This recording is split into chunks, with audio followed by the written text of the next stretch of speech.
તો માંગરોળ તાલુકા સહિત કીમ અને માંડવી વિસ્તારમાં ઉદ્યોગપતિઓ અને શ્રમિકોની સુરક્ષા વધારવા માટે મહત્વપૂર્ણ પગલું લેવામાં આવ્યું છે, જ્યાં માંગરોળ તાલુકા ઇન્ડસ્ટ્રીયલ વેલફેર એસોસિએશન દ્વારા ફાયર ફાઇટર ટ્રકનું લોકાર્પણ કરવામાં આવ્યું હતું। કીમ 4 રસ્તા નજીક યોજાયેલા કાર્યક્રમમાં ધારાસભ્ય ગણપત વસાવાએ જણાવ્યું હતું કે વિસ્તારમાં 1500થી વધુ ઉદ્યોગો કાર્યરત હોવાથી આગ જેવી આકસ્મિક પરિસ્થિતિમાં તાત્કાલિક સહાય માટે આ સુવિધા અત્યંત ઉપયોગી સાબિત થશે।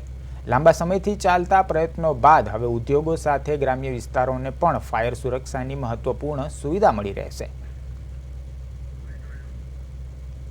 1500 કરતા ઇન્ડસ્ટ્રી તો પહેલાથી છે જ વધારે, 1500 કરતા વધારે, પરંતુ છેલ્લા 2-3 વર્ષના રિપોર્ટ પણ આપણે જોઈએ તો જિલ્લામાં જે ઇન્વેસ્ટમેન્ટ આવે છે એમાંથી 80% ઇન્વેસ્ટમેન્ટ એ માંડવી માંગરોળ વિસ્તારમાં આવે છે અને 20% ઇન્વેસ્ટમેન્ટ એ બાકીના સુરત જિલ્લાઓમાં થાય છે।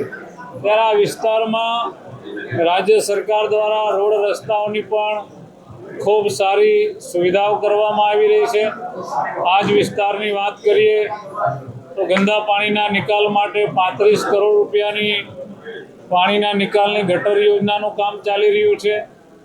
બોરસરાથી નરોલી વેલાસા સુધી લગભગ 9 કરોડના ખર્ચે રસ્તાનું કામ ચાલી રહ્યું છે અને છેક માંડવીથી કીમ 4 રસ્તા સુધી ફોરલેનનું કામ પણ 99.99% પૂરું થઈ ગયું છે। મિત્રો, માંગરોળ વિસ્તારમાં ઘણા વર્ષથી જેની રાહ જોવાતી હતી એવા ફાયર બ્રિગેડ ટેન્કરનું 55 લાખ રૂપિયાના ખર્ચે ઉદ્યોગોના મિત્રોના સહકારથી આજે આપણા માનનીય ધારાસભ્ય ગણપતભાઈ વસાવા સાહેબે લોકાર્પણ ખુલ્લું મૂક્યું અને ટૂંક સમયમાં જ બીજું ટેન્કર લગભગ 2 થી 3 મહિનામાં આવી જશે અને પૂર્ણ કક્ષાનું ફાયર બ્રિગેડ એસોસિએશન દ્વારા તૈયાર કરવા જઈ રહ્યા છીએ। લગભગ 3 થી 4 મહિનામાં આ વિસ્તારમાં ફાયરની સુવિધા મળી રહેશે।